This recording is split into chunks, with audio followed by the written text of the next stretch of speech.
Bien, bonjour à tous, c'est Nauticus et aujourd'hui nous allons faire une vidéo un peu plus spéciale, une vidéo sur mes dernières acquisitions Astérix. Donc voilà, à tout de suite, c'est parti.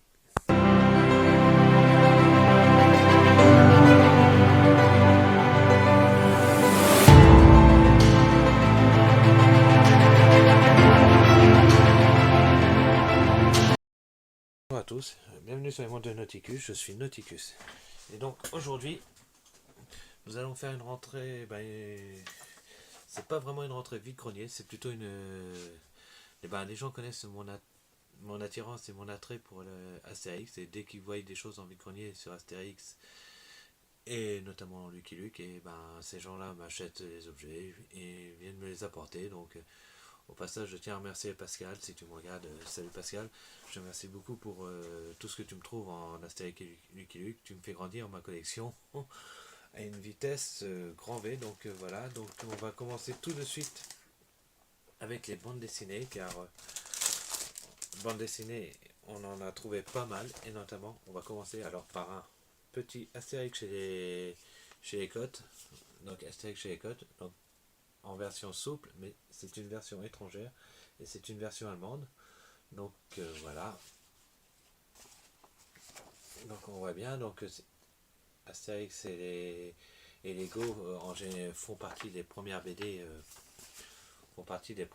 Donc voilà, Astérix et Lego.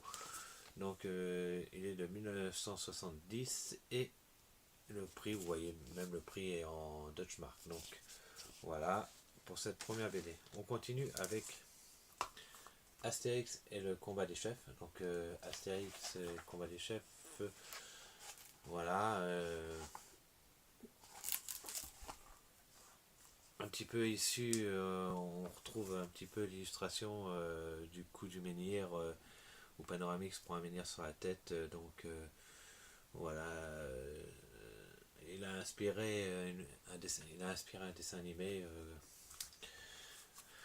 Astérix et le coup du menhir.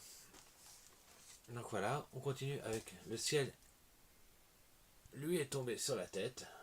Donc voilà, malheureusement c'est une BD qui est un petit peu prise d'humidité, mais par contre qui est vraiment super sympa et originale.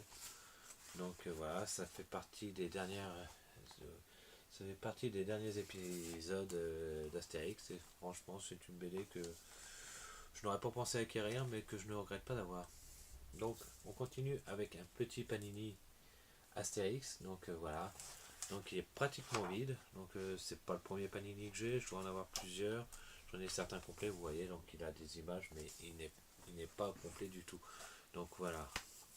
Donc j'en ai déjà plusieurs, mais bon, voilà, ça fait toujours plaisir d'en rentrer un.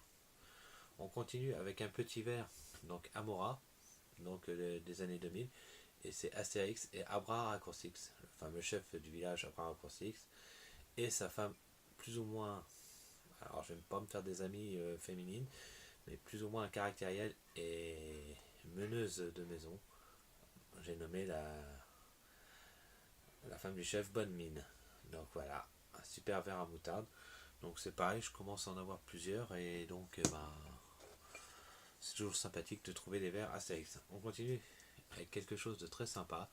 Astérix, c'est un taille-crayon, et c'est Astérix mettant avec la scène du fameux banquet qui clôture tous les épisodes d'Astérix. Donc voilà, une petite pièce sympa et originale. J'en avais pas encore, j'avais pas mal de crayons, pas mal de choses et d'autres, mais je n'avais pas encore de crayon. Maintenant c'est chose faite.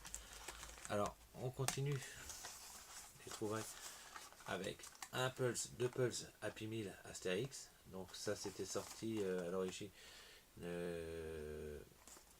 quand ils ont sorti le film Astérix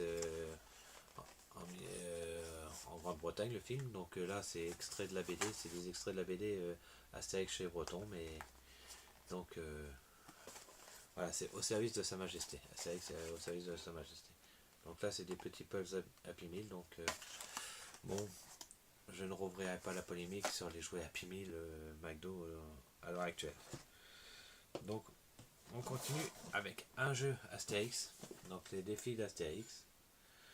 Donc c'est un jeu de questions avec des petits plateaux. Vous voyez, donc vous avez les règles, donc vous avez des petits plateaux différents mettant différents univers d'Astérix. Donc voilà, vous avez des pions, différents pions et différentes cartes. Donc ça doit être un jeu de stratégie. Ça doit être un jeu de stratégie. Donc je verrai et je regarderai s'il est complet. Car je ne sais pas. Mais bon, pour le prix en vide-grenier, Pascal a bien fait de me l'acheter. Donc on continue avec une banane. Donc une petite banane Astérix. Donc c'est pareil, c'est des années 2000 et c'est un souvenir qu'on peut acheter au parc Astérix. Donc je sais plus si c'est d'actualité, mais bon, une banane Astérix. Donc ici pour le parc Astérix. On continue alors avec deux trousses, mais voilà, c'est exactement les mêmes. Donc c'est des trousses qui étaient offertes chez le restaurant Flunch, il me semble. Je vais vous dire ça, oui, restaurant Flunch. Et donc à l'intérieur, eh ben, il y avait pas mal de choses. Dans une trousse, il y avait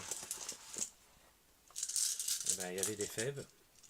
Des fèves, je vous en montre quelques-unes parce qu'il y en avait quand même pas mal. Il y avait voilà, des petites fèves comme Obélix, Anglaigu, du domaine des dieux. Encore une fève, une belle fève d'Obélix. Notre ami Astérix. Donc des fèves de toutes les sortes, de toutes les grandeurs. Encore un Obélix. Voilà.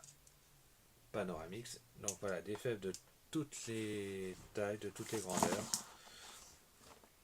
Donc voilà, issu de l'univers d'Astérix. Et dans l'autre trousse, alors dans l'autre trousse, je vous montre comme ça, c'était rempli de petits personnages Kinder et des mini Playtoy. Alors parmi lesquels on trouve le chef des Normands, Grosse Baffe. Alors ce qui me fait rire maintenant, c'est qu'on a dit les Vikings, mais à l'origine, il s'agit bien d'Astérix chez les Normands, donc c'était collé un petit peu moins régionaliste et voilà, et pour sûrement avoir une autre clientèle. Donc des sangliers, des petits sangliers de chez Playtoy, un super assurance tout risque, voilà, un Abracoursix. En Kinder nous avons encore un Grosse Baffe, un Obélix, la femme du chef des Normands, donc voilà, qui elle n'apparaît pas dans la BD Astérix et les Normands. Nous avons, je trouve qu'on le trouve de moins en moins. Dites-moi en commentaire si c'est votre cas, les fans d'Astérix, mais je trouve que cette automatique, c'est une figurine, là c'est un mini Playtoy, mais c'est une figurine qu'on ne voit pas souvent en figurine. Donc voilà, je suis très content d'avoir un set automatique, ainsi que son compère ordre alphabétique avec son fameux poisson très frais. Donc voilà, donc on va terminer avec deux dernières pièces. Donc il est fixe en jouet Happy Meal. Donc à l'époque où McDo vraiment faisait des vrais jouets et offrait de vrais souvenirs aux enfants. Donc voilà, un petit idée fixe sur une tête de colonne, donc superbe.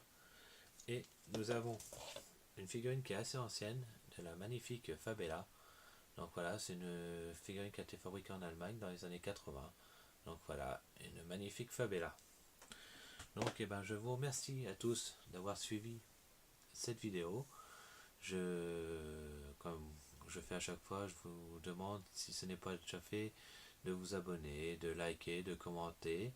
C'est très important pour moi et pour Titi, pour moi et pour toute la chaîne. Donc voilà, je vous dis merci encore et à bientôt pour une prochaine vidéo. À bientôt.